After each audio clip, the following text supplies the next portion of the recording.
You like Fields, I like Fields, Paulie likes Fields, but regardless of how we feel, if you know as Ryan Poles he's gone, you have to start Tyson Bagent, right? I've fired my own family, dude. I had my own company for years. It's a business. I still love them. I still help them. I still care about them. You can do that with a player too, man. It's a business.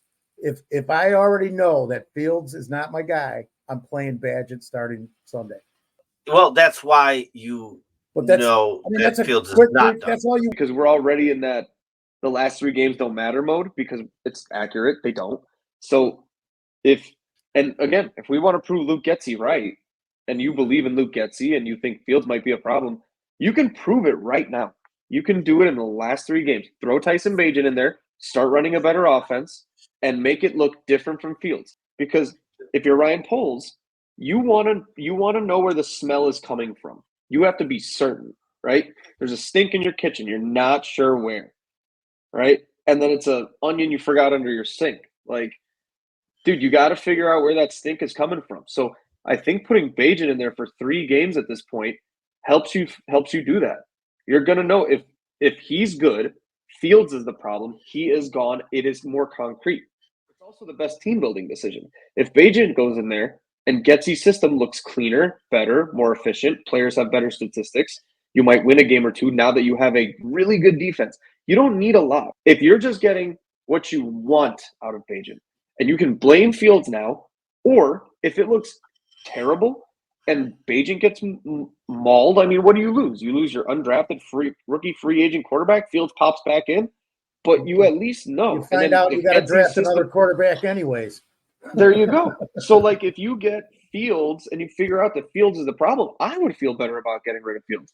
If I see 220 yards from Bagent for 80% completion, even if it's 1 touchdown, 0 picks, it's game managing, and you see that clearly this system works. You don't need to, you can still put in a guy who's a little bit better. We've proven that with Kansas City. We've proven that with the Eagles. We've proven that with Buffalo. You can put in a guy, keep running that system, and he'll elevate it, right? So you'll find out. It's hard because you had a whole bunch of players come out this week and say Fields is my guy. So that would be bad timing. But if you're cold-blooded and you're building a team, I think it's the right team building move to do. Okay, possibly, right? I see your angle, but I disagree because of the details in the situations. Number one, you've already gotten 4.5 games from Tyson Bagent. Being a rookie undrafted free agent, that is a great opportunity to be able to assess what you want from that guy moving forward.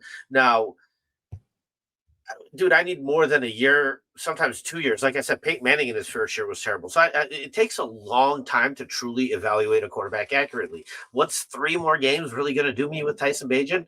Probably not much more than the first 4.5 games did. Like at that point, if I'm going to do that, no, then I need to start him all year. See if he can survive a year, see what he can do over a long-term span. Like, dude, when it comes to week 9 and the guy's taking 20 sacks, is your head still in the game? Like, dude, there's so many different little variables that pan out over a course of time. After that 1,000+ yard rushing season by Fields, okay, this kid can put a team on his back. Now, this year, he's nowhere near the rushing. We've had some downs with the passing game. However, that's where we need him to improve. And then we need him to put it all together, right? Then we need him to take that 1,000-yard rushing season and take those 2 4-touchdown back-to-back games and kind of put it together, find some type of middle ground and find some type of consistency. And I'm going to sit there, and Fields has earned enough to at least get every start through his contract, right? So now your premise of the question is if you know you're done from Fields. I think if you know you're done from Fields, then the situation at hand would be obvious and different. But I think they're clearly not done from Fields. Like, it's just, that's not the situation. So it's a hypothetical, and I can sit there and elaborate more. However, I think the situation at hand is Fields is the guy here till the rest of the season.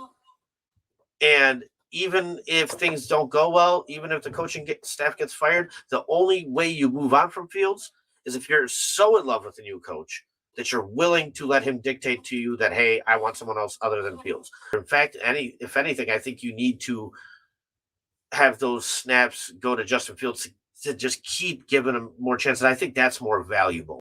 You answered the wrong question. I mean, if you're done with Fields and I'm Poles, I'm playing Bajan because I want to see what I got because this team is better than when he played.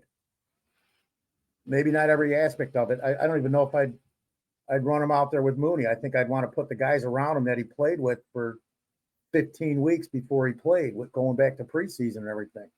With the way the offensive line was playing until this Browns game, because they started looking a lot better.